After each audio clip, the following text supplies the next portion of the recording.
Good evening all. Welcome to our YouTube channel All About Agriculture. So இந்த YouTube channel பொறுத்த வரைக்கும் பேசிக்கா agriculture ஓரியன்டான கரியர் எஜுகேஷன் ரிலேட்டட் வீடியோஸ் தான் இதுல இருக்குங்க. அதுல ஃபர்ஸ்ட் இது பாத்தீங்கன்னா what next after BSc agriculture. So BSc agriculture முடிச்சதுக்கு அப்புறம் என்னென்ன ஜாப் ஆப்பர்ச்சுனிட்டிஸ் அப்படிங்கறத கண்டினியூஸ் வீடியோஸ்ல உங்களுக்கு இருக்கும். ஸோ அதுல ஃபர்ஸ்ட் ஸ்டெப் பாத்தீங்க அப்படின்னா நபார்ட். நபார்ட் அப்படிங்கிறது வந்து என்னன்னா national bank for agriculture and rural development. So இந்த இதுக்கு கீழே பாத்தீங்கன்னா எப்பவுமே ரெக்ரூட்மெண்ட் ஃப்ரீக்வெண்டா இயர்லி ஒன்ஸ் கண்டிப்பா இருக்கும். ஸோ அதுல நீங்க அப்ளை பண்ணக்கூடிய போஸ்ட் நேம் என்னன்னு பாத்தீங்கன்னா NABARD grade A assistant manager in RDBS அப்படின்னு சொல்லுவாங்க. ஆர்டிபிஎஸ் அப்படின்னா ரூரல் டெவலப்மெண்ட் பேங்கிங் சர்வீஸ் தான். யூஸ்வலா இந்த எக்ஸாமோட நோட்டிபிகேஷன் பீரியட் பாத்தீங்கன்னா ஜூலை டு ஆகஸ்ட் வரும். உங்களுக்கு ப்ரிலிம்ஸ் வந்து செப்டம்பர் அண்ட் அக்டோபர்ல நடக்கிற மாதிரி இருக்கும். ஸோ பிஎஸ்சி அக்ரிகல்ச்சர் முடிச்சவங்க எந்த டிசிப்ளினுக்கு கீழே அப்ளை பண்ணலாம் அப்படின்னு பாத்தீங்கன்னா ஜெனரல் போஸ்ட் அப்படிங்கிற போஸ்ட்லயும் நீங்க அப்ளை பண்ணலாம், அக்ரிகல்ச்சர் போஸ்ட்லயும் நீங்க அப்ளை பண்ணலாம், லேண்ட் டெவலப்மெண்ட் ஆஃபீஸர் போஸ்ட்ல நீங்க அப்ளை பண்ணலாம். இது போக மத்த டிசிப்ளின்ஸும் எலிஜிபிளா இருப்பாங்க. பாத்தீங்கன்னா ஃபாரஸ்ட்ரி, அப்புறம் வந்து அனிமல் ஹஸ்பண்டரி அவங்களும் இருப்பாங்க. நான் இதுல ஸ்பெசிஃபிக்கா அக்ரிகல்ச்சர் முடிச்சவங்களுக்கான ஆப்பர்ச்சுனிட்டிஸ் மட்டும் சொல்றேன். சோ இதுல லேண்ட் டெவலப்மெண்ட் ஆஃபீஸர்லயும் பிஎஸ்சி அக்ரிகல்ச்சர் வந்து எலிஜிபிளா இருக்கும். பட் ப்ரிஃபரன்ஸ் அப்படின்னு வரையில அவங்க ஸ்பெசிஃபிக்கா ப்ரிஃபர் பண்றவங்க யாரா இருப்பாங்க அப்படின்னா எம்எஸ்சி அக்ரானமியும் எம்எஸ்சி சாயில் சயின்ஸ் முடிச்சவங்க மட்டும்தான் ப்ரிஃபரன்ஸ் லிஸ்ட்ல வைப்பாங்க லேண்ட் டெவலப்மெண்ட் ஆஃபீஸருக்கு. மத்தபடி ஜென்ரல் அப்படின்னு பாத்தீங்கன்னா பிஎஸ்சி ஜென்ரல் பிஎஸ்சி படிச்சவங்க அப்ளை பண்ணலாம். அக்ரிகல்ச்சருங்கிற போஸ்ட்க்கு வந்து பிஎஸ்சி அக்ரிகல்ச்சர் மட்டும்தான் அப்ளை பண்ண முடியும். நெக்ஸ்ட் வந்து அகாடமிக் குவாலிஃபிகேஷன். இதுல பாத்தீங்க அப்படின்னா ஜென்ரல்ங்கிற போஸ்ட் கீழே வந்து பேச்சுலர்ஸ் டிகிரிஸ் யாரா இருந்தாலும் இதுல எலிஜிபிள் தான். அவங்க வந்து 60% மார்க் வந்து ஸ்கோர் பண்ணிக்கணும். Suppose post graduate degree MBA அல்லது பிஜிடிஎம் பண்றவங்க 55% ஸ்கோர் பண்ணிருக்கணும். அதுல ஸ்பெசிபிக்கா கேட்டகரி ரிசர்வேஷன் வரவங்களுக்கு கன்சர்ன் பாத்தீங்கன்னா 55%ம் 50%ம் அவங்க டிகிரில ஸ்கோர் பண்ணிருக்காங்கன்னா அவங்க வந்து இந்த ஜெனரல் கேட்டகரிக்குள்ள அப்ளை பண்ண எலிஜிபிள் அவங்க. சோ இதுலயுமே நீங்க பிஎஸ்சி அக்ரி முடிச்சவங்க பேச்சுலர் டிகிரிக்குள்ள நீங்க அப்ளை பண்ணலாம். ஏன் அப்படின்னு பாத்தீங்கன்னா சம்டைம்ஸ் அந்த போஸ்ட் விடுறாங்க இல்லையா, அப்ப வந்து அக்ரிகல்ச்சரோட ஜெனரலுக்கு கீழே பாத்தீங்க அப்படின்னா போஸ்ட் வந்து அதிகமா இருக்கும். சோ ஆனா கொஸ்டின் பேப்பர் வந்து நீங்க ஜெனரல் அப்ளை பண்ணிருந்தாலும் சரி, அக்ரிகல்ச்சர் அப்ளை பண்ணிருந்தாலும் ப்ரிலிம்ஸ்க்கு கொஸ்டின் பேப்பர் வந்து சேம் அதே கொஸ்டின் பேப்பர் தான் இருக்கும். மெயின்ஸ்க்கு வரும்போது மட்டும்தான் சிலபஸ் சேஞ்ச் ஆகும். சோ என்ன பண்ணிருப்பாங்கன்னா நிறைய பேர் அக்ரிகல்ச்சர்ல போஸ்ட் கம்மியா வந்துச்சு அப்படின்னா அந்த ஜெனரல் கேட்டகரிக்குள்ளேயே நம்ம ஸ்டூடெண்ட்ஸ் வந்து அப்ளை பண்ணுவாங்க. அடுத்து அக்ரிகல்ச்சர் டிகிரி பொறுத்த வரைக்கும் நமக்கு வந்து உங்களுக்கு தெரியும் அக்ரிகல்ச்சர் போஸ்ட்டுக்கு கீழே அப்ளை பண்றதுக்கு பேச்சுலர்ஸ் டிகிரி அக்ரிகல்ச்சர்ல இருந்தா போதும். பட் அதுல நீங்க வந்து என்ன பண்ணிருக்கணும்னா 60% மார்க்ஸ் கண்டிப்பா ஸ்கோர் பண்ணிருக்கணும். பிடபிள்யூபிடிக்கு மட்டும்தான் 55% இருக்கும். அது போக 2 years post graduate like soil science பண்ணவங்க அக்ரோனமி பண்ணவங்களும் இதுல எலிஜிபிளா இருப்பாங்க. அவங்களுக்கு பாத்தீங்கன்னா 55% மார்க்ஸ் இருக்கணும் அப்படின்னு கொடுத்திருக்காங்க. சோ இதுல நீங்க வர்றீங்க அப்படின்னா இந்த ஜாபோடைய ரோல் என்னவா இருக்குன்னு பாத்தீங்க அப்படின்னா யூஸ்வலா நபார்டுங்கும் போதே உங்களுக்கு தெரியும் ஃபீல்ட் லெவல்ல ஒர்க்ல இருக்கவங்க தான். சோ இங்க மோஸ்டா அவங்களோட ரோல் என்னவா இருக்கும்னா அங்க எந்தெந்த ஏரியால ரிசோர்ஸ் வந்து பொட்டன்ஷியலா இருக்கு அதை அவங்க வந்து மேப் பண்றதாகட்டும், ரூரல் எக்கனாமி செக்டார்ஸ் ரிலேட்டடா இருக்கக்கூடிய ஒர்க்ஸ் ஆகட்டும், ப்ராப்பரா ஒரு பிளேஸ்ல அந்த ஸ்பாட் அனலைசிஸ் போட்டுட்டு எப்படி வந்து பிளான் பண்றது, ப்ரிப்பரேஷன் பண்றது, அந்த பேப்பர்ஸ் ஃபோக்கஸ் பண்றது ஜாபா இருக்கும். அது போக கிளைண்ட் இன்ஸ்டிடியூஷன்ஸ் கூட மீட்டிங் அட்டென்ட் பண்றதாகட்டும், பேங்க்ஸ் ஆகட்டும், மத்த கவர்மெண்ட் டிபார்ட்மெண்ட்ஸ் கூட டைப் வச்சுட்டு பினான்சியல் பேராமீட்டர்ஸ் வந்து அவங்க செட் பண்ணுவாங்க. நபார்ட் பாத்தீங்கன்னா நிறைய அதுக்கு ஃபண்டிங் ஏஜென்சியா இருக்கனால சோ இதோட பேஸ் பண்ணி தான் உங்களுக்கு ரோல்ஸ் இருக்கும்.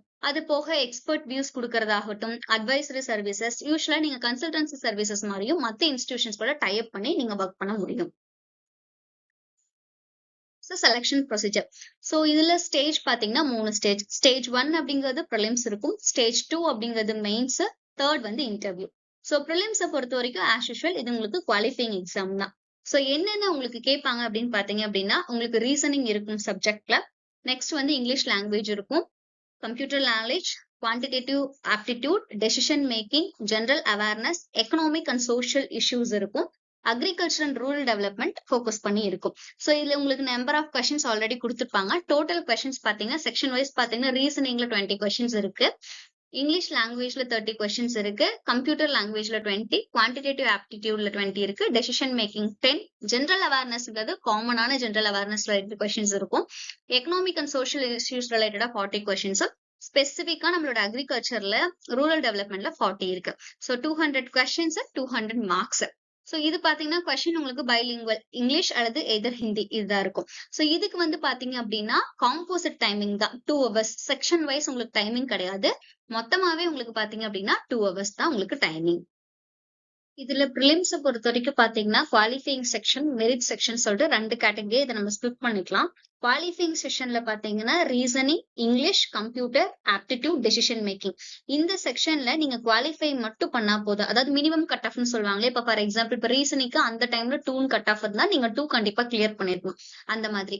ஆனா இத வந்து மெரிட்டுக்கு எடுத்துக்க மாட்டாங்க மெயின்ஸ்க்கு. மெரிட் செக்ஷன்ல இன்க்ளூட் பண்றது பாத்தீங்கன்னா general awareness, economic and social issues. அதுல ஸ்பெசிபிக்கா ரூரல் இந்தியாவை ஃபோக்கஸ் பண்ணதா இருக்கும். அப்புறம் agriculture and rural development. So இந்த 3 கேட்டகரியில இருக்க ஸ்கோரை தான் மெரிட்டுக்கு கன்சிடர் பண்ணுவாங்க. ஆனாலும் நீங்க குவாலிஃபையிங் செஷன்ல இருக்கிற திங்ஸையும் நீங்க பேசிக்கான மார்க்கை கிளியர் பண்ணிருக்கணும். பட் மெரிட்டுக்கு உங்களை டோட்டல்ல எடுக்கிறது பாத்தீங்க அப்படின்னா மெயின்ஸுக்கு வந்து இந்த மெரிட் செக்ஷன்ல இருக்கிற 3 கேட்டகரிஸை நீங்க வந்து கிளியர் எடுத்து அந்த டோட்டல் மார்க்ஸ் எவ்வளவோ அதை கன்சிடர் பண்ணி தான் மெயின்ஸ்க்கு வந்து உங்களை ஷார்ட் லிஸ்ட் பண்ணுவாங்க. சோ இப்போ இவ்வளவு நேரம் நம்ம ப்ரிலிம்ஸ் பார்த்தோம் இல்லையா? இப்ப மெயின்ஸ் எக்ஸாமுக்கு நம்ம ஃபர்ஸ்டே சொன்ன மாதிரி ஜெனரலுக்கான மெயின்ஸ் பேப்பர் வேறதான். அக்ரிகல்ச்சர் போஸ்ட்டுக்கு அப்ளை பண்ற மெயின்ஸ் பேப்பர்ல வந்து டிஃபரன்சஸ் இருக்கும். அதுல பேப்பர் 1 ஜெனரல் இங்கிலீஷ்ங்கிறது காமன். சோ அதுல வந்து ஆன்லைன் டிஸ்கிரிப்டிவ் இது எல்லாமே நீங்க பாத்தீங்கன்னா கீபோர்ட் யூஸ் பண்ணி டைப் பண்ற மாதிரி இருக்கும். இங்கிலீஷ்ல வந்து உங்களுக்கு 3 கொஸ்டின்ஸ் கேட்பாங்க. அதுல 100 மார்க்ஸ். உங்களுக்கு அதுக்கான டைம் பாத்தீங்கன்னா 90 மினிட்ஸ். அது பேப்பர் 2 பொறுத்த வரைக்கும் இதுல ஜெனரல் போஸ்ட்டுக்கு நம்ம அப்ளை பண்றவங்க எக்கனாமிக் அண்ட் சோஷியல் இஷ்யூஸ் படிக்கணும். அது போக அக்ரிகல்ச்சர் அண்ட் ரூரல் டெவலப்மெண்ட் இது சுத்தி தான் உங்களுக்கு கொஸ்டின்ஸ் இருக்கும். அந்த இதுல பேப்பர் 2ல பாத்தீங்கன்னா உங்களுக்கு போத் அப்ஜெக்டிவும் இருக்கு, டிஸ்கிரிப்டிவ் இருக்கு. அப்ஜெக்டிவ்ல உங்களுக்கு 30 கொஸ்டின்ஸ் கேக்குறாங்க. அதுக்கான மார்க் 50 மார்க்ஸ். அதுக்கான டியூரேஷன் 30 மினிட்ஸ். சோ இதெல்லாமே செக்ஷன் டைமிங் தான். டிஸ்கிரிப்டிவ்க்கு பாத்தீங்கன்னா 6 கொஸ்டின்ஸ் கொடுத்திருப்பாங்க. அதுல வந்து நீங்க 4 கொஸ்டின்ஸ் அட்டெம்ப்ட் பண்ற மாதிரி இருக்கும். 2 கொஸ்டின் 15 மார்க்ஸ்க்கும் 2 கொஸ்டின் 10 மார்க்ஸ்க்கு இருக்கும். சோ இதுக்கான மார்க்ஸ் வந்து 50, டியூரேஷன் வந்து 90 மினிட்ஸ். சோ இதுக்கெல்லாமே டிஸ்கிரிப்டிவ்ங்க போது நீங்க டைப் பண்ற மாதிரி இருக்கும். அதுல ஸ்பெஷலிஸ்ட். இப்ப நம்ம ஸ்பெஷலிஸ்ட்னு சொன்னது இப்ப நீங்க வந்து அப்ளை பண்றது அக்ரிகல்ச்சருக்கு கீழே அப்ளை பண்றீங்க அப்படின்னா பேப்பர் 1 ஆஸ் யூஷுவல் காமன் தான். பேப்பர் 2ங்கிறது வெறும் அக்ரிகல்ச்சரை மட்டும் ஃபோக்கஸ் பண்ணி உங்களுக்கு அப்ஜெக்டிவ்ல 30 கொஸ்டின்ஸும் டிஸ்கிரிப்டிவ்ல நீங்க 4 கொஸ்டின்ஸும் அட்டெம்ப்ட் பண்ற மாதிரி இருக்கும். சோ இங்க ஃபர்ஸ்டே சொல்லியிருக்காங்க பேராகிராஃப் பேஸ்டோ அல்லது நியூமெரிக்கல் அப்ளிகேஷன் பேஸ்ட்ல இன்டர்பிரேட்டிவ் கொஸ்டின்ஸ் இருக்கலாம். சில கொஸ்டின்ஸ்க்கு 2 மார்க்ஸா கூட இருக்கலாம். டிபெண்ட்ஸ் ஆன் சம் கொஸ்டின்ஸ்க்கு கேரி ஆன் ஈச் 1 மார்க் அப்படின்னு கொடுத்திருக்காங்க.